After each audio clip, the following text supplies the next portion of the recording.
दृष्टांचं आक्रमण होतं, त्यावेळेस भगवंत हा जन्म घेत असतो. त्याचप्रमाणे आपल्या आयुष्यात सुद्धा ज्या वेळेस वाईट विचार येतात, वाईट कृत्य आपण करण्याकडे मार्गस्थ होतो, त्यावेळेस आपल्या मनावर ताबा असण्यासाठी चांगले गोड विचार आपण आत्मसात केले पाहिजेत, तरच आपण आपल्या आयुष्यामध्ये सुखी समाधानी होऊ शकतो.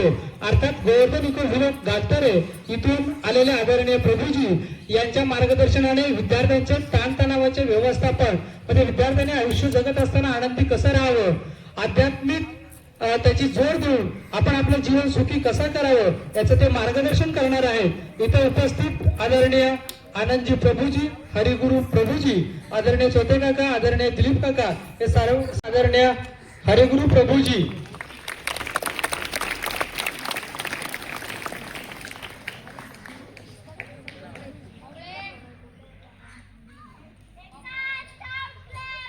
तदनंतर आदरणीय हरिगुरु प्रभूजी, मी वागसरांना विनंती करतो की गुलाब पुष्प देऊन त्यांचं आपण स्वागत करावं.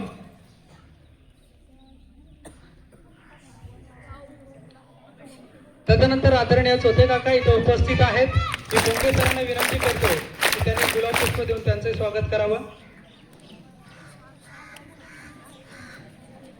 तदनंतर आदरणीय दिलीप पाटील साहेब इथे उपस्थित आहेत. मी भोये सरांना विनंती करतो की गुलाब पुष्प देऊन त्यांचंही स्वागत आपण करावं.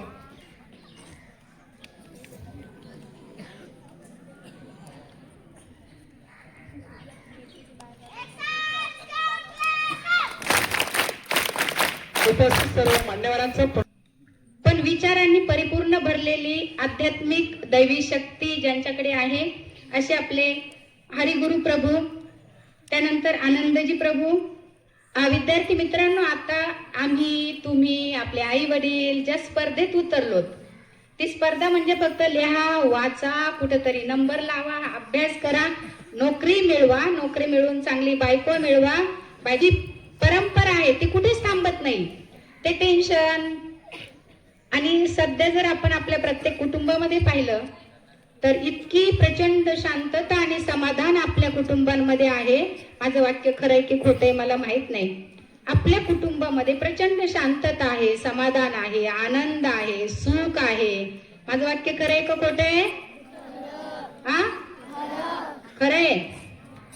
बरं, ठीक आहे. पण मला असं वाटतं की आजच्या धावपळीच्या युगामध्ये आपल्याकडे असं एकही कुटुंब नाहीये की त्या कुटुंबात खूप आनंद आहे, खूप समाधान आहे, खूप सुख आहे.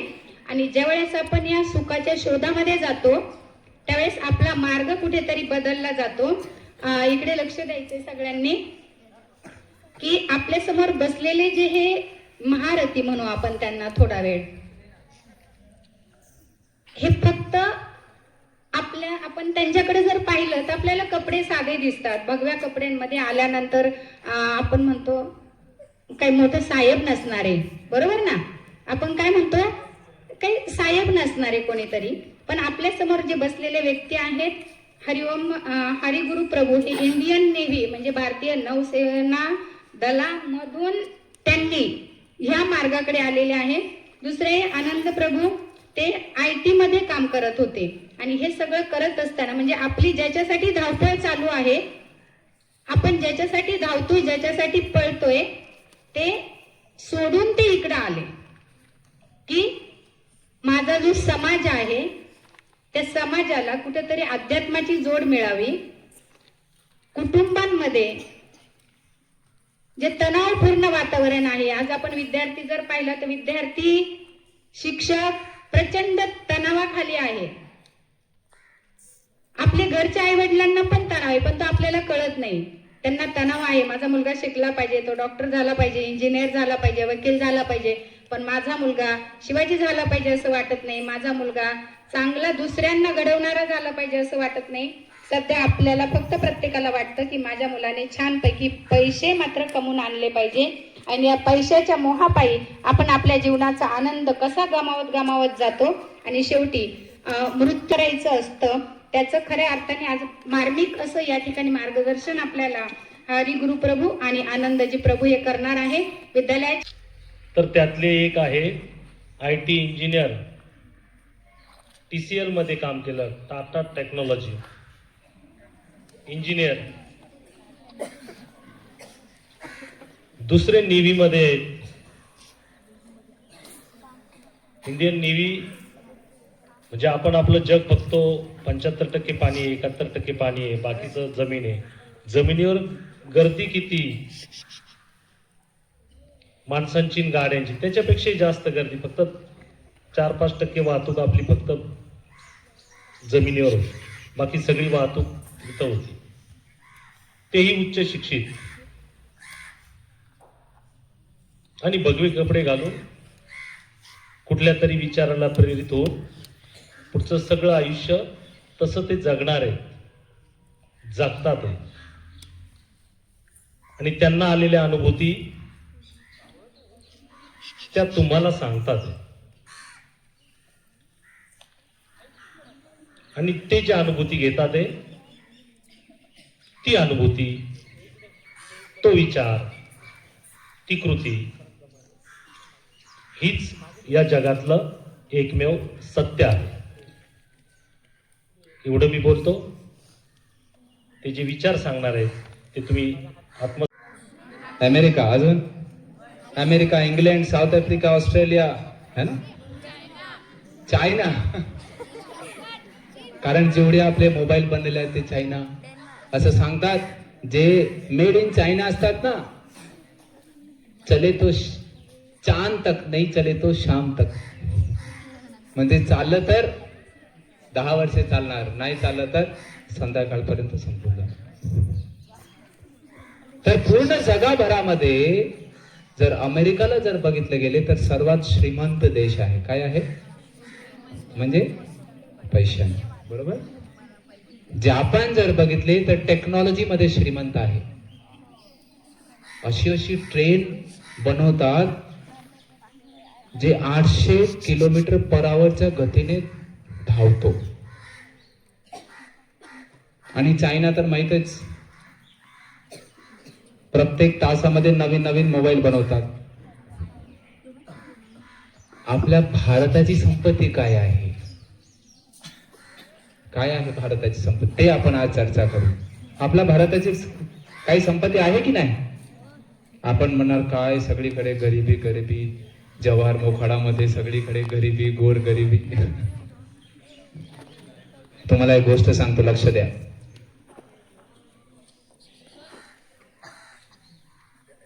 एक सुंदर कथा आहे. एका वेळ काय झाले, एका गावात एका चोर आहेत ना, चोर काय करतो? चोरी करतो. कधी? दिवसाने की रात्री? रात्री. असं चोरी करता करता खूप 2 वर्ष, 3 वर्ष, 4 वर्ष, 10 वर्ष झाले. 10 वर्षानंतर एवढे लोकांचे कंप्लेंट झाले की पोलिसांनी काय केली? पकडली. पकडल्यानंतर आता त्याला कुठली सजा नव्हती. एवढे त्याने लोकांचे नुकसान केले होते, त्याला एकच सजा होती. काय? फाशी.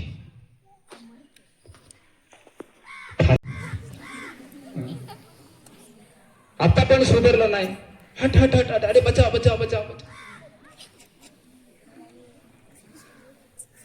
पण त्या पोलिसांनी येऊन नंतर त्या चोराला सोडून दिले आणि फाशीतर्फे घ्यायला सुरुवात केली. फाशी देण्यापूर्वी त्या आईने विचारले, माझा मुलगा असं कसं काय गेलं? त्याला विचारा. चोराला पण पोलिसांनी विचारला, असं का चावला तो आईच्या कानाला? का चावला असेल? कोणी सांगणार?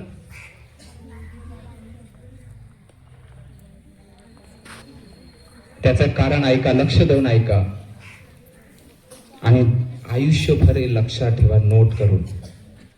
ते कारण काय आहे?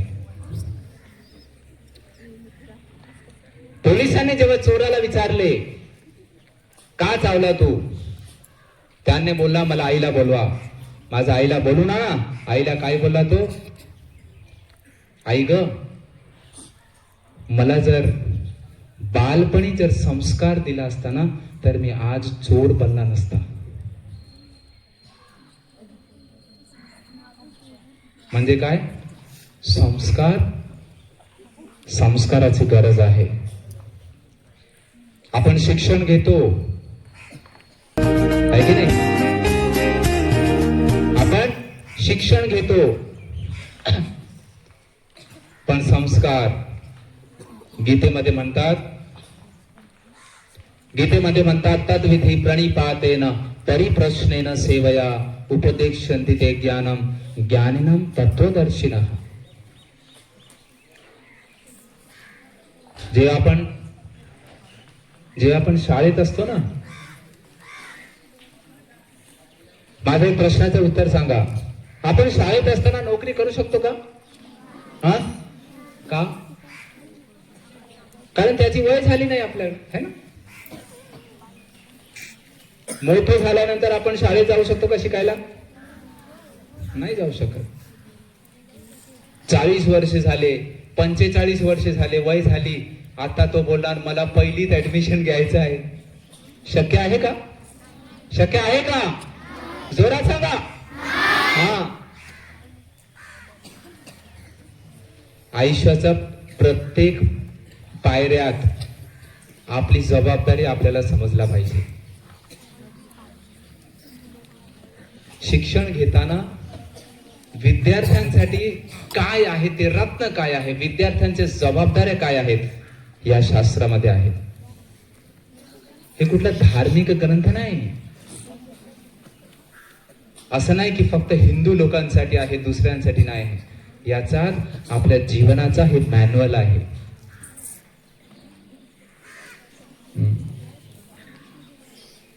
तर विद्यार्थ्यांसाठी काय आहे ते म्हणतात की जर आपल्याला शिक्षण घ्यायचं असेल तर आपल्याला 2 गोष्टी पाहिजे. लक्ष द्या. किती पाहिजे? सर्वात पहिला तद्विधी प्रणिपाते. शिक्षकांना जर प्रश्न विचारायचा असेल तर कसं विचारायचं? नम्रतेने विचारायचं. कसं विचारायचं? असं नाही सर उत्तर द्या नाहीतर मी सोडून चाललो शाळेत, असं बोलले तर काय शिक्षक उत्तर देणार?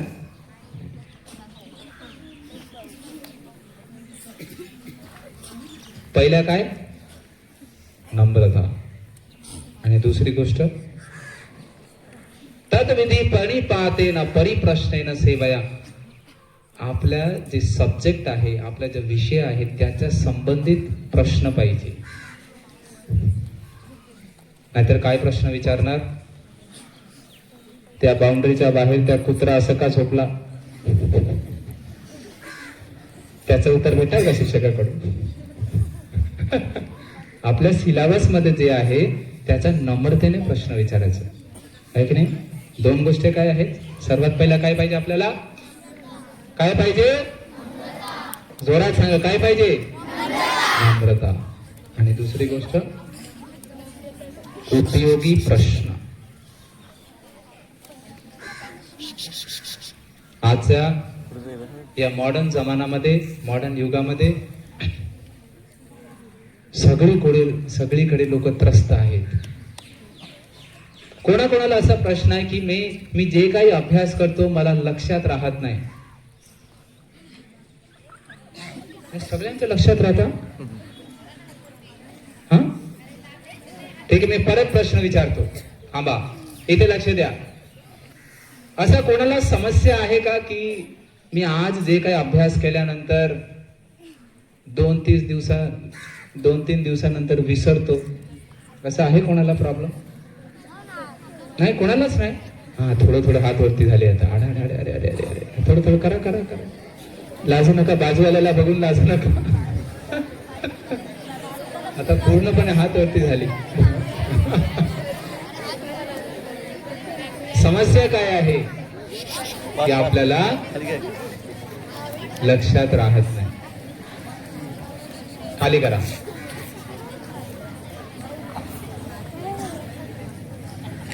लक्षात राहण्यासाठी सर्वात पहिला सूत्र आहे. लक्ष देऊन ऐका. जे काही आपण अभ्यास करतो, कुठलाही सब्जेक्ट असेल, कुठलाही विषय असेल, जे काही आपण अभ्यास करतो, सर्वात पहिला मनाचा नियंत्रण काय आहे? मनाचा नियंत्रण केला पाहिजे. मन जर नियंत्रण झाला तर आपण काही करू शकतो. पण काय असतं, जर मन नियंत्रण नाही झाला तर आपण शाळेत बसून सुद्धा, आपण सर्व इथे बसून सुद्धा तुमचं मन तिथे कुठेतरी गेला असेल. अरे शाळेची वेळ झाली, आता ते धोतर वगैरे घालून आले, कधी संपवणार ते? काय टकले लोक दोन येऊन इथे उभे राहिले. पण जर मन जर कंट्रोल मध्ये राहिला, जर केंद्रित राहिला, तर आपण कुठलाही विषय असो, कुठलाही सब्जेक्ट असो, ते आपण 4 महिने, 6 महिने, 2 वर्ष, 10 वर्षेपर्यंत ते ठेवू शकतो. जर आपण प्रेमाने अभ्यास केला तर. आई वडिलांना विसरतो का? नाही ना. अरे मला माहित नाही तुम्ही कुठले आई आणि कुठले वडील. तसाच त्याचप्रमाणे हे जे अभ्यास जे आहे, मनाचं नियंत्रण कसं केलं पाहिजे? सर्वात पहिला सकाळी लवकर उठायला पाहिजे. काय करायला पाहिजे? लवकर म्हणजे किती वाजता? 6 वाजता. 2 वाजता बोला कोणते. आणि रात्री सकाळी लवकर उठण्यासाठी काय करावं लागेल? रात्री बघा, तुम्हालाच माहिती आहे सगळे. रात्री लवकर झोपायला पाहिजे. आणि जे काही विषय आपण वाचतो, 1 तासासाठी एक सब्जेक्ट, एक विषय जे आहे ते एका जागी बसून, मोबाईलला बाजूला ठेवून, सगळं काही गोष्टी बाजूला ठेवून पूर्णपणे एक सब्जेक्ट वाचून घ्यायचं. त्याच्यासाठी खूप सारे विधी आहेत, ते एवढ्या कमी वेळेत सांगू शकत नाही. तरी पण आपल्याला संधी भेटली तर 20-20, 30-30 या बॅच मध्ये आपण करू शकतो. ते सिलेक्टेड लोकांसाठी. म्हणजे काय, या मनामध्ये खूप शक्ती आहे, पण त्याचा आपण वापर करत नाही. अजून काय सांगतात? व्यवसायात पिका बुद्धी एकेह कुरुडंदना बहुशाखायनंत्याश्च व्यवसो बुद्धयो व्यवसायिना. ज्याप्रमाणे एक दुकानदार असता ना, एक दुकानामध्ये कधी बघितले का की तो जो पैसे मोजताना, तर कधी दुकानदार म्हणतो ना आपण, काय म्हणतो दुकानदार? असं कधी झालंय का दुकानदाराला की 500चा नोट, अरे नाही आज 2-3 500चा नोट हरवला, उद्या 3-4 हरवले, असं जातं का? असं होतं का कधी? असं होतं कधी? का? कारण त्याचा पूर्ण लक्ष कुठे राहतो? कुठे? पैशांकडे राहतो. तर पैसे हरवत नाही तर आपला जर एकच व्यवसाय आहे, विद्यार्थ्यांसाठी एकमात्र बिझनेस आहे, एकमात्र व्यवसाय काय आहे? शिक्षण. कारण हा जर वेळ हरवला तर 10 वर्षानंतर हा वेळ भेटणार नाही. ज्याप्रमाणे तो दुकानदार एक पैसे पूर्ण एकाग्र चित्ताने मनाला नियंत्रण करून मोजून मग फोल्ड करून लॉक करून ठेवतो की नाही, त्याच प्रकारे आपल्याला जे अभ्यास जे आहे ते अभ्यास पूर्ण एकाग्र चित्ताने सगळं काही विसरून हे आपल्याला अभ्यास करायचा आहे. तयार आहात का? आवाज आला नाही. तयार आहात? आता याच्यासाठी मनाच्या नियंत्रणासाठी सकाळी लवकर उठावं लागेल. आणि त्याच्या सोबत आपल्या शिक्षकांचे आशीर्वाद घ्यावा लागेल. सकाळी उठल्यानंतर आई वडिलांना नमस्कार करा, आई वडिलांचे पाय पडा. आणि जेव्हा शाळेत आहेत आपण, शिक्षकांना सन्मान द्या. आणि एकमेकांना भेटल्यानंतर काय करायचं? एकमेकांशी शिका. शास्त्रामध्ये 3 सूत्र लिहिलेले आहेत. किती? 3. एका वर्गात आपण आहोत. कोणी पहिली नंबर, कोणी दुसरी नंबर, कोणी तिसरी नंबर, है ना? कोणाला जास्त आठवण राहतो, कोणाला कधी कधी आठवण राहत नाही. तर आपल्याला काय करायचं आहे? एकमेकांशी मैत्री करायचं आहे. जर आपण मैत्री केली तर काय होणार? आपण एकमेकाला मदत करणार. मदत करतात की नाही? मदत करतात की नाही? तर नाही करत असेल तर मदत करायला शिका. कारण जे काही आपण अभ्यास करतो ते कधी कधी आपण विसरून जाणार, पण जे मित्रता जे आहे, जे फ्रेंडशिप जे आहे ते आपण विसरणार नाही. एका गावामध्ये गेलो होतो, तिथे 2 कोंबड्या भांडत होते. काय काय कोंबड्या कसं भांडतात? हा काय कसं कुकुड. आणि थोड्या वेळात पुढे गेलो की 2 माणसे भांडत होते. ते कसं भांडत होते? ते कुकडुकू करत नव्हते, ते एकमेकाला शिव्या देत होते. आता दोघांमध्ये काही फरक आहे का? आहे काही फरक आहे? 2 कोंबडे भांडत होते आणि ते 2 माणसे भांडत होते. त्या कोंबड्यांमध्ये आणि माणसांमध्ये काय फरक आहे? आहे ना? माणसांमध्ये बुद्धी आहे. आपल्याला पशुसारखे, पक्ष्यांसारखे, इतर जनावरांसारखे, कुत्र्यांसारखे भांडण केला पाहिजे नाही केला पाहिजे. बरोबर? कारण आपल्याकडे बुद्धी आहे, त्यामुळे आपण शाळेत आहोत, आहे की नाही? शाळेत कुत्रे येतात का शिकायला? 1ली, 2री, 3री, 4थी नाही ना? म्हणजे आपल्याकडे काहीतरी विशेष आहे, आणि ते विशेष काय आहे? काय आहे? बुद्धी. त्या बुद्धीचा प्रयोग करायचा. कसा प्रयोग करणार बुद्धीचा? चाकू आहे है ना? चाकू आहे की नाही? चाकूचा प्रयोग. चाकूचा प्रयोग तुमच्याकडे प्रश्न आहे, लक्ष देऊन ऐका. चाकूचा प्रयोग चांगला आहे की वाईट आहे? वाईट आहे. कोणाकोणाला वाटतं वाईट आहे? हात वरती करा, खाली करा. कोणाकोणाला वाटतं की चाकूचा फायदा आहे? आहे? 1, 2, 3, 4. अरे हळूहळू हात वरती झाले. बाजूवाल्याला बघून हात वरती केले वाटतं. चाकूचा फायदा आहे की वाईट आहे? काय आहे? फायदा आहे. कशासाठी फायदा आहे? भाजी कापण्यासाठी. आणि वाईट काय? मर्डर करण्यासाठी.